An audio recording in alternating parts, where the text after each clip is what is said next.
Over the last few weeks, we've heard how Stephen and Philip contributed to the mission of the early church.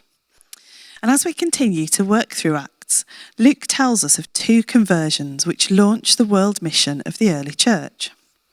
The first was Saul of Tarsus, who we may know better as Paul, who became apostle to the Gentiles. When you think of Paul, you may know of him for being a prolific church planter, possibly the most successful evangelist ever. Yet you might be surprised by his life before this. Saul's encounter with Jesus on the road to Damascus is often thought of as the most famous conversion in church history. It is one of the famous scenes in the New Testament. Luke, the writer of Acts, seems to think it is so important he includes it 3 times in the book of Acts, once here and another twice in Paul's speeches.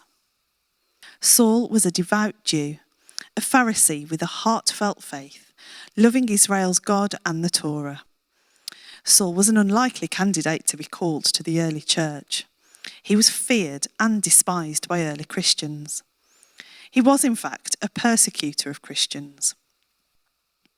In the killing of Stephen, which we heard about a few weeks ago, we are told they dragged him out of the city and began to stone him, and the witnesses laid their garments at the feet of a young man called Saul. Additionally, we learn he would enter house after house, drag off men and women, and put them in prison. So, let's watch the video and see what happens next. Meanwhile, Saul was still breathing out murderous threats against the Lord's disciples. He went to the high priest and asked him for letters to the synagogues in Damascus so that if he found any there who belonged to the way, whether men or women, he might take them as prisoners to Jerusalem.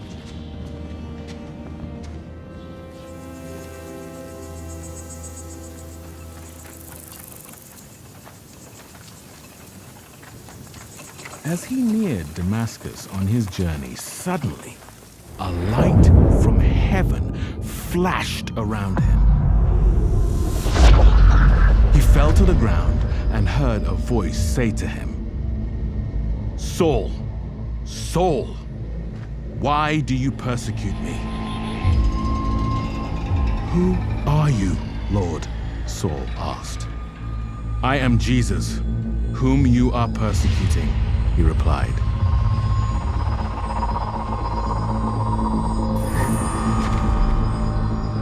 "Now get up and go into the city, and you will be told what you must do."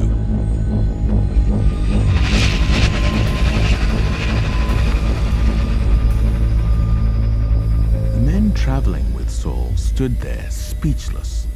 They heard the sound but did not see anyone.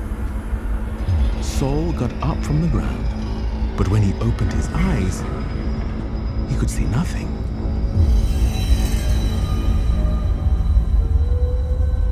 So they led him by the hand into Damascus.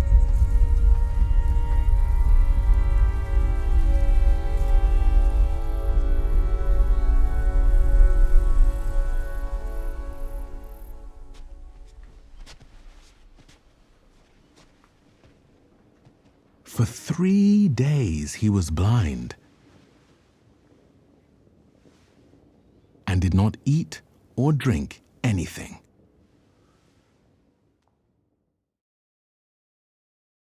The passage starts clearly, telling us where Saul stands on the early Christians. Meanwhile, Saul was still breathing out murderous threats against the Lord's disciples. He's still in the same frame of mind since Stephen's death, full of hatred and hostility.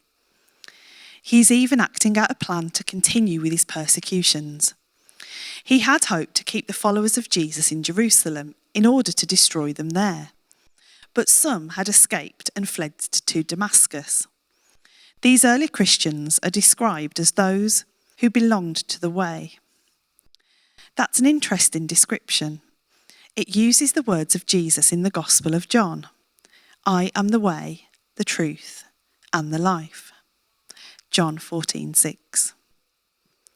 It shows that the early Christians emphasised Jesus as the only way to God. So he goes to the high priest in Jerusalem, requesting letters to be sent to the synagogues, asking permission to imprison Christians and bring them back to Jerusalem. Just think about what a difficult task this would be. You are going to travel north for a week, and then when you find anyone following Jesus, you are going to capture them, bind them with handcuffs, and force them to come with you down south to Jerusalem, where you can turn them over to the high priests for prosecution. The effort and intensity on display here shows how hard Saul's heart was against the Lord. Saul journeyed to Damascus. It was about 150 miles away, which would have taken about a week. He was almost there, we are told, when suddenly a light from heaven flashed around him. He fell to the ground and heard a voice say to him, "Saul, Saul, why do you persecute me?" "Who are you, Lord?" Saul asked. "I am Jesus, whom you are persecuting," he replied. "Now get up and go into the city, and you will be told what you must do." First, Saul falls to the ground and hears a voice. This must have been so confusing to him. This was clearly a divine revelation, but Saul wasn't persecuting the Lord, he was defending him, or so he thought. Paul was clear in 1 Corinthians that his seeing of Jesus was in the same way as other seeings by Peter and the others. We are told his companions were left speechless. They saw the light and heard the sound, but didn't see anything. These miraculous signs confirmed the experience publicly, but the revelation was private for Saul alone. For Saul, the hope of Israel had come to life, but in the most unbelievable way.